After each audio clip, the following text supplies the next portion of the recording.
Yeah, what's up? Yeah, excuse me. I had to change my shirt. I'm outside. A big ass beetle got stuck to my shirt and couldn't pull the bitch off. I had to spray it. So, little wrinkled white shirt, but it ain't gonna stop the message. It's all good. Okay, the FBI had the same motives as used similar tactics for targeting the Chicago Panthers as they would Tupac Shakur years later. Tupac also instituted a plan to radicalize gangs.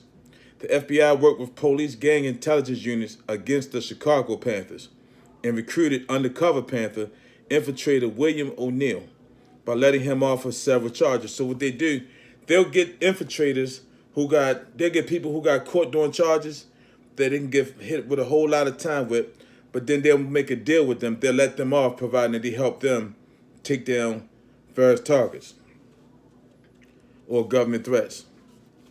His name William O'Neill, but letting him off of several criminal charges. Evidence supports that United States intelligence similarly let record producer Suge Knight off of criminal charges and had him work with police gang intelligence units against Tupac. So even Suge Knight was working with the FBI against Pac.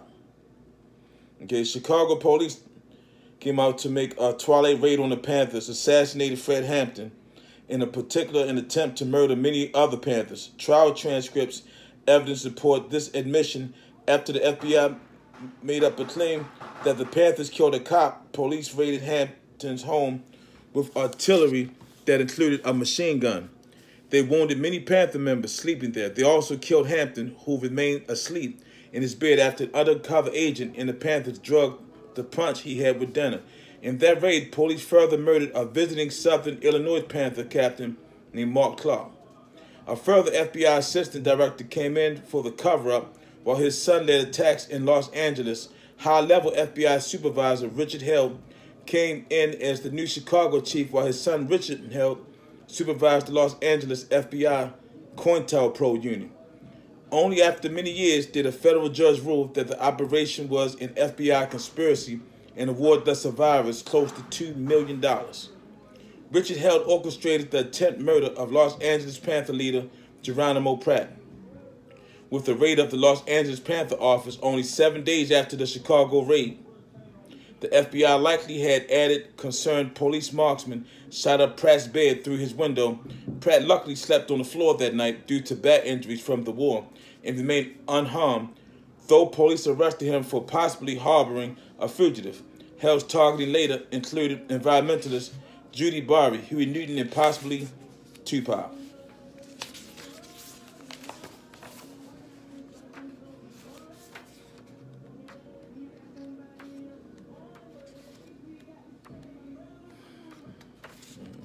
Bring him up to date.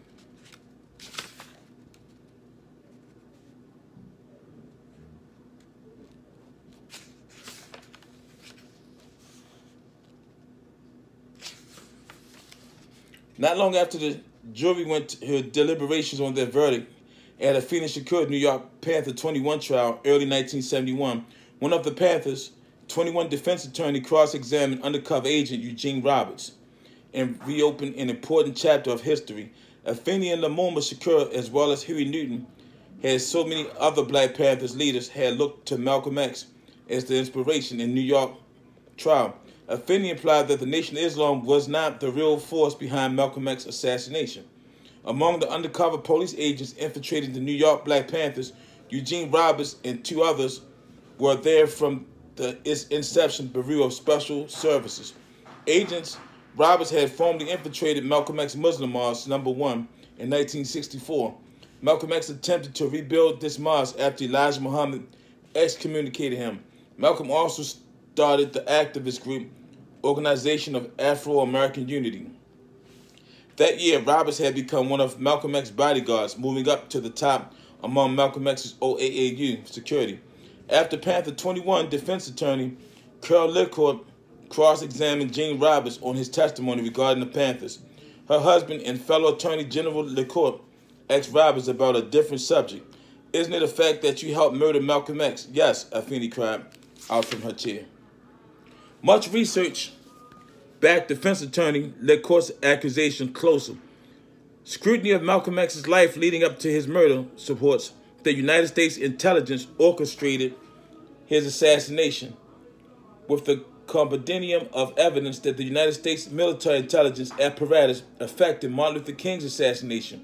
It's important to note that FBI Memorandum 3468 it discussed the long-range goals, including prevent the rise of a messiah who could unify and electrify the militant black nationalist movement.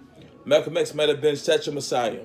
Martin Luther King, Stokely Carmichael, Elijah Muhammad all aspired to particularly King should be abandoned his supposed obedience to white liberal doctrines, nonviolence. This and other documents showed how Malcolm X had clearly emerged as United States intelligence top threat. Garvey was shot in prison, deported, and exiled for his activist work. By the start of the 1960s, FBI documents later made public revealed that United States intelligence wrote up to several reports a week on Malcolm X, also known as El-Hajj Malik al-Shabazz, due to his radical influence over blacks. Malcolm's influence over large numbers of American blacks leadership as its national spokesman, the FBI began their surveillance file on him in the early 1950s. From the late 50s on, Malcolm X's leadership of the New York NOI March also helped him meet with Third World revolutionaries and African leaders in New York-based United Nations. The CIA grew concerned about Malcolm X's influence amongst these leaders. African leaders soon hosted Malcolm X and had him take part in their political decisions from the mid-1800s to the mid-1900s. European nations had invaded and forcibly taken Africa's riches of oil, diamonds, and other minerals until independence movements drove the European colonizers out after World War II. Malcolm X criticized the American capitalist system as exploiting people in general, but he believed that his historical racism kept people of color particularly disadvantaged. Undercover police agent infiltrated Eugene Roberts was also the man who you see giving mouth-to-mouth resuscitation on Malcolm X after he was shot. Now, nobody does that to a shot victim. Agent John X. Ali also reported played a part in orchestrating the firebombing of Malcolm X's house in 1965. Ali had risen to National Secretary assignment, one of the highest leadership staff helped Ali make that rise, is also attested to by FBI documents.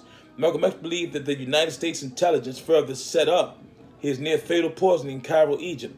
Late July of 1964, he said CIA agents made their presence obvious to try and intimidate him as he traveled through Africa. They didn't want him to present a planned United Nations appeal to African leaders that the United States was violating American blacks' human rights, and still are today. At Cairo restaurant, Malcolm said that just as he felt the poison in his food, he realized that he recognized the waiter as someone he saw in New York.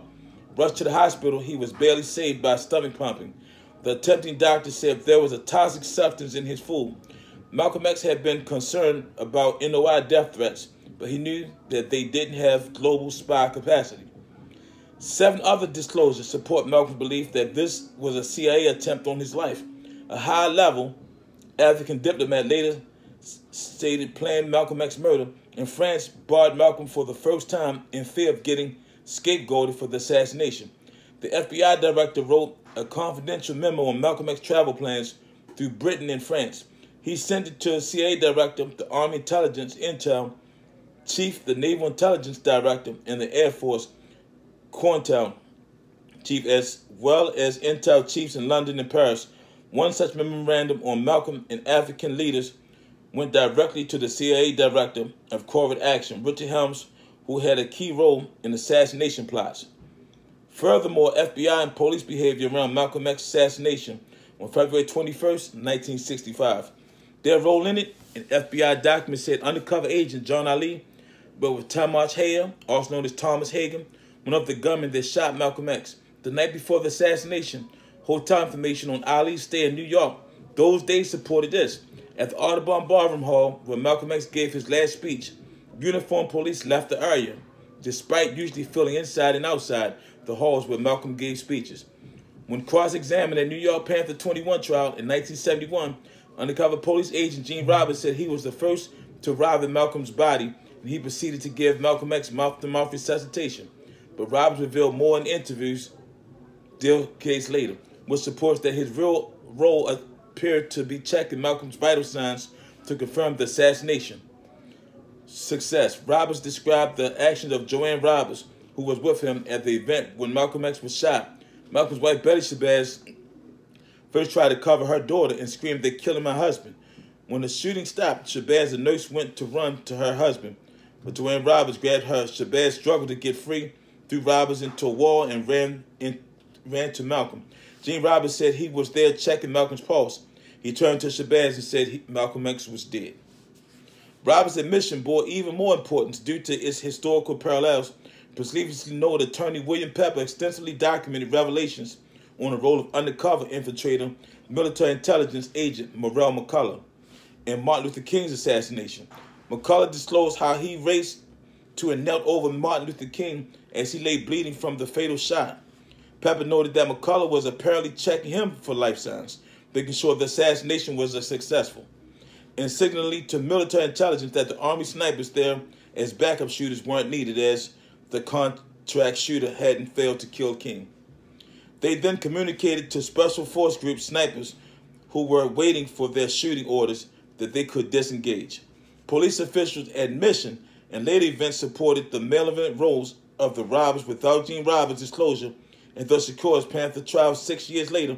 No one would have known he worked undercover for the BOSS, Police Intelligence Unit. New York's Herald Tribune also said a high police official confirmed that 7 undercover BOSS agents were in the ballroom audience at the assassination. And finally, despite some admission, police and media's cover-up actions were extensive. For example, New York Herald Tribune and the New York Times reported that just after the shooting of Malcolm, police detained 2 people that the crowd grabbed. A later Herald Tribune edition said the crowd only grabbed 1. Acknowledged their early account, the New York Times later edition dropped the second suspect from its subheading, but still quoted Patrolman Thomas Ho, who said that while 1 subject was grabbed by Malcolm's supporter, he grabbed the second suspect being chased by some people. Hoy further said the crowd began beating me and the suspect in the ballroom in the following days. No mention was made of the second suspect in the mass media's account. The media also largely ignored the circumstance around the death of Malcolm's closely ally, Leon Fouex Amir. Mainstream media alleged that he died of an overdose of sleeping pills less than 20 days after Malcolm's assassination.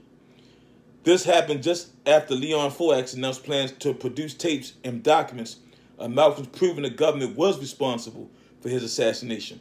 Soon after Malcolm's murder, partially deleted FBI memo noted the CIA desired to get rid of Malcolm.